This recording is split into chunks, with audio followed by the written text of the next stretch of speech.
Have you ever found cat urine delivered surreptitiously, of course, at various locations around your house? And when you catch a whiff of it, it's already cold to the touch, and that's because it happened while you were gone. This is not what we want in our house, but the only effective way to really get our arms around it and to treat it is to understand why it's happening. In case we haven't met, I'm Dr. Jeff Nickel. I'm a veterinarian. I'm residency trained in veterinary behavior medicine, and I've had many years of experience in general practice. I keep up with it so I can bring together the whole body, the brain, and all the rest of it. And this guy right here is Tony, and we're going to be talking about him in a little while. This, of course, is Miss America, and Gaston, the fuzzy white guy, is, he's rambling, He's here someplace. Oh, Cindy, excellent. Glad you're here. Thank you very much for dropping in. So, let me know if this kind of thing has ever happened to you. I mean, cat urine soiling is the most common behavior disorder in this little fuzzy species right here. But there's a whole variety of different reasons why it can occur. So, by the way, if you find that this is a valuable information for you, please hit the heart button so I know I'm being useful. And if you can hear me loud and clear, please hit the wow button. And tell me where you're from. I know where Cindy's from. We meet every week this way. But anybody else, please let me know you're here. So, separation anxiety. It's a very big problem in cats, and people don't think of it that way because when we say that term, separation anxiety, we think of this species right here. This little girl does not have that problem, I'm delighted to say, but a dog with separation anxiety tends to get frantic when left alone, and many times they do whatever it takes to try to escape. People who mistakenly believe that crating them is a good idea, but even loose in the house, many of them will tear at the door, jump at the window, pull down window blinds, sometimes do a lot of damage. And cats don't do that. Cats with separation anxiety might roam the house and yowl, but they tend to urine soil. And again, that's only one of many possible causes of urine soiling in cats, but it's typically large volumes, and it can occur in multiple different locations around the house. And yeah, you never see them do it because when you're home, your cat's okay. It's the anxiety one when you're away. And again, many people feel like, well, the cats aren't, they're pretty independent. And yeah, my cat loves me and we're bonded and we're attached, but he's okay when I'm gone. Maybe not. And with dogs with separation anxiety, when we're suspicious that that's the problem, we'll use home surveillance videos. And those can be really valuable in cats because we want to see that cat's emotional state, its demeanor. Does it pace? Does it hunt around the house? You don't know this stuff if you're not there. Your neighbors won't hear your cat yowling the way they might hear a dog barking continuously. So video is exceptionally important. And so, let me tell you a story.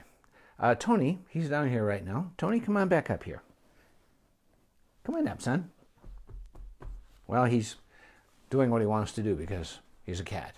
Anyway, he'll be back. Tony's just had a birthday. He's 14 years old now. And he's been with us since he was a baby.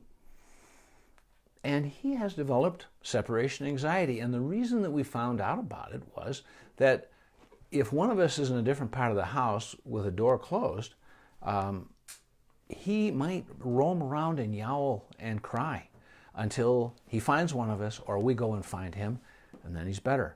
And he has urine soiled in the house. And we're working with this. It is a challenging problem. Just because I'm a specialist in veterinary behavior medicine doesn't mean my pets are perfect. And the reason is not because they were raised wrong, but these tendencies for anxiety-related behaviors are very often genetic.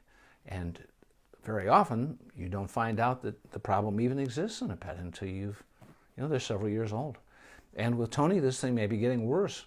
So it's a challenge, and we have him on medication, and we have plenty of litter pans around. But when I notice him following and when I notice him crying, I know that we've got a risk of a problem. So, so what are you going to do about this? I mean, if you have a cat like this, please let me know. And somebody, Richard, hey, thank you for dropping in. So, first thing you have to do is rule out pain, especially in older cats. And very often that's not something we think much about with cats because they don't show obvious indicators of pain and lameness and limping and crying when they stand up. In fact, because cats, besides being natural predators, they're a natural prey species too, and they're not highly social with each other in wild feral conditions. And so when they feel bad or sick or in pain, they do not cry out to their comrades for help. Instead, they get small and hide away. And unless you're paying close attention, you won't notice. So what I like to do is examine pets and find out what's really going on. So a veterinarian who's skilled in orthopedics, and I've had plenty of extra training in that and a lot of experience with that as well, we very gently manipulate their neck and their shoulders and their elbows and their knees and their hips and their back. And we now just look for pain. We're not trying to cause pain, but we're looking for thickening of the joints, restricted range of motion. But maybe even more valuable sometimes than a physical exam is videos that a cat parent takes at home. And these would not be the surveillance videos that might bring to light your cat's pacing and yowling in your absence. These would be videos that you might take with your smartphone of your cat simply walking around, of your cat jumping or thinking about it, or of a cat who is simply resting. And their body postures and their movements have a great deal of real important detail that we can bring together to make a diagnosis. And of course, x-rays can be really valuable too if we're suspicious. So we can treat pain in cats, by the way. There's some wonderful medications that are helpful for long-term safe pain management in cats. And by the way, next Monday, I'm going to be talking about a pulsed electromagnetic field device called an Assisi loop, like St. Francis of Assisi, that's excellent for cats and dogs to manage long-term pain without medication. But we'll talk about that Monday. And by the way, I'll be doing that at 2 o'clock Mountain Time here. So in any case, cats with pain, and the reason that can cause urine soiling, which has nothing to do in those cases with separation problems, is because they might have a hard time getting into the litter pan. And we can mitigate that sometimes with using a utility knife to cut down a spot in the litter pan and then building a ramp, because many of these cats had a very reliable history of good litter training, and then they don't anymore. So when we see a change, first thing we look for is other physical causes outside of the brain. Okay, behavioral stuff comes last after everything else has been ruled out. But as you may have been aware of other Facebook Lives that I've done on this subject, is cats who have stress, which can very commonly occur in multiple cat households because they can feel crowded, or cats who live in a home where there are other stray cats outside the home, sometimes urinating on the outside of the house or leering in the window, scaring the daylights out of the cats inside. Some of these cats will run and hiss and strike at the window. Others will hide out. But even if they don't react in some obvious way, many of these cats are afraid and nervous. And, oh, Deborah, mine can't stand for us to shut the door either. Yeah, you leave it open. And you are so smart to do that, because what you've done is set your cats up for success by giving them choices. You know, we have indoor cats because we know that, well, there's a lot of risks out there, aren't there? But the truth is that they're probably more wild than they are domestic, very bonded to their innate behaviors, which include, you know, hunting and climbing and urinating wherever they darn well please, right? And so if you leave that door open, you're giving your cat choices. And that's something that, without realizing it, we take away from them when we keep them strictly indoors. So I'm a believer in letting cats go outside if we can, you know, protect the birds, and also if we can protect them from leaving in the yard, which is a different discussion. Right, Gaston? So here's what I want to do, is I want to make sure that if we put the label separation anxiety on a cat who's urine soiling, let's make sure it isn't something else as well. Again, back to the stress-related issues, we can have, very often in fact, have physical, chronic, thickened, inflamed bladder wall as a result of behavioral stress. You know, people tend to make a distinction between medical or physical and behavioral. No, it's all interconnected. The brain is an organ that is heavily influenced by what else is going on in the body and the environment. So my cat got hurt yesterday. I believe she jumped over the chain link fence, and it seems to have, oh, hi, Yvette. Hey, thank you for tuning in. Great to see you. Jumped over the chain, and it seems to have cut her underneath her neck. Well, let's digress and talk about that for a minute. One of the biggest problems we have with cat parents, not the cats themselves, is their unwillingness to bring their cats to see the veterinarian. And I get it, because so often cats are miserable in the car ride, and they hate going in, and they're afraid when they're getting examined, and it's miserable for the cat parent too.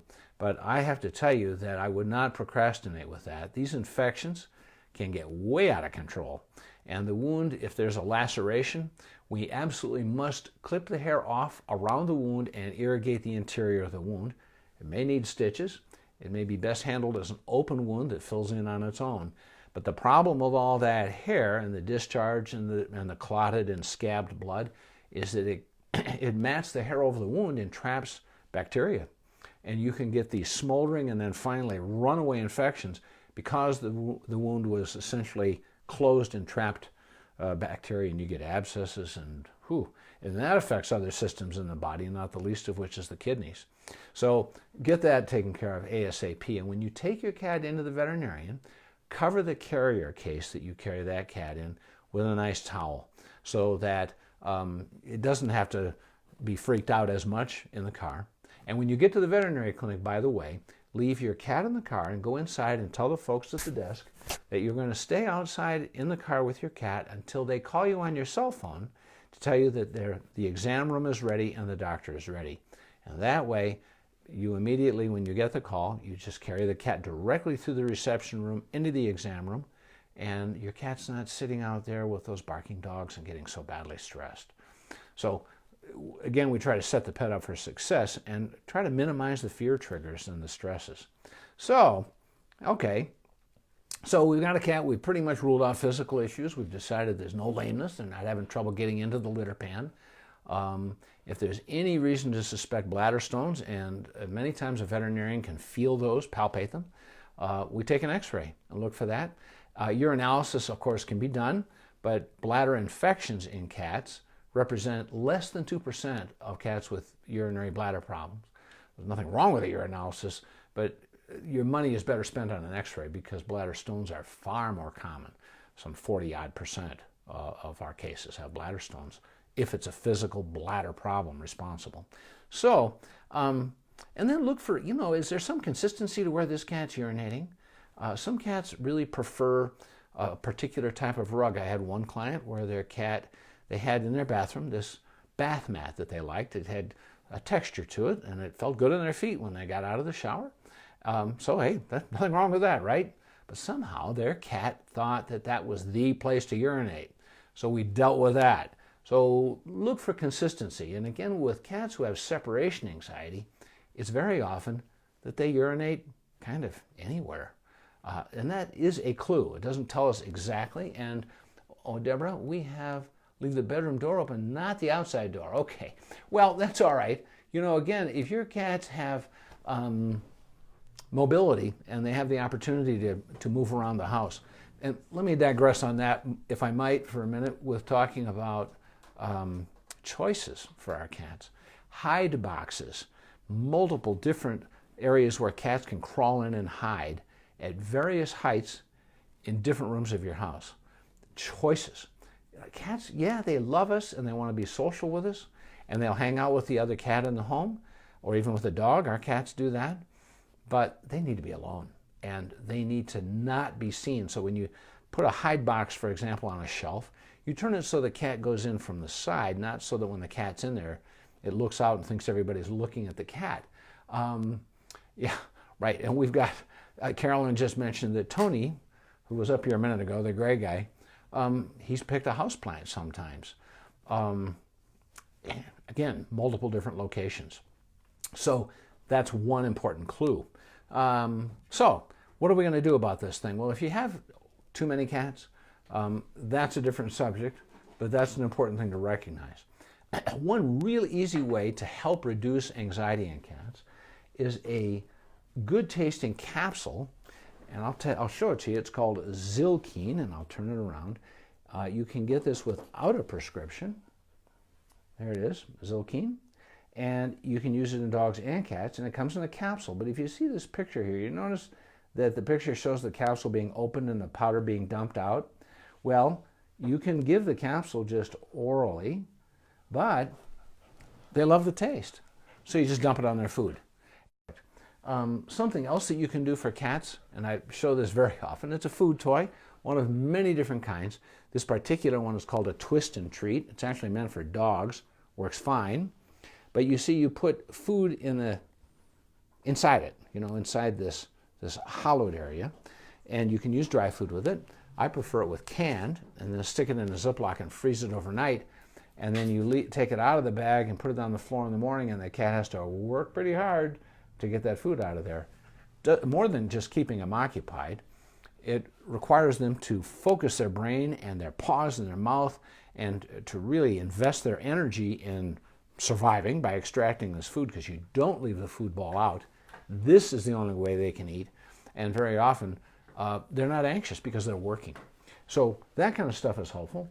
Here's something else that I'm a big believer in, and this is called Through a Cat's Ear. Let me turn the camera around again, show this to you. The cat's upside down in it. That's not my doing. But Through the Cat's Ear is music, and it's actually very pleasant to listen to, that has been scientifically developed to be in the same rhythm as the alpha waves in a cat's brain. And so consequently, it has a calming effect. It doesn't hit the home run by itself, but it's helpful. And another important thing here, this is something else you can get without a prescription. This is called Feel Away Classic. And again, let me turn the camera around and I'll show you. This is a pheromone. It is a facial pheromone that is used for cats in social situations. It has a calming effect, and they feel better in a situation that might otherwise be stressful. And of course, what's stressful is that you're not home. Okay? And so it's a plug-in diffuser. Let me show you what it looks like. This is looks a lot like a room freshener. And you plug it in to the wall, and then it's got the refill, and you screw this into the bottom of it. Lasts about 30 days. And this is the kind of thing that can be very helpful in many cats to help them remain calm when you're gone. We do whatever we can. Now, if you find urine, you really have to get rid of the scent. Just cleaning it up isn't going to quite do it. There are enzymatic cleaners that have an enzyme that breaks down and eliminates the organic matter in urine that remains after the fluid portion has evaporated. My favorite not only has an enzyme, but it has an active organism. So whatever the enzyme fails to break down, the organism in this thing, the bacillus, consumes the organic matter. And let me show you this stuff. This is a wonderful product, and it has a name that you will not soon forget. Let me show it to you here. There you go. Anti-icky poo. And this stuff is a wonderful product. You follow instructions to the letter on the label, and this stuff really does eliminate bad odors. Stool, urine, whatever. But yeah, you don't want to live with that, and you shouldn't. And I'd like to make a point here that many people are going to say, well, of course not. But it's important to mention, because we all have emotions, and none of us likes to smell a cat urine. I mean, let's get real. And you can lose your patience, and people can punish. Yelling at the cat, if it's a stress-related problem, anxiety-related, like separation anxiety, they only get worse. It certainly damages the bond with the pet we love, and, well, I mean, we have them in our lives for purposes of love and affection, and boy, let's not undo that wonderful friendship that we have with our cats.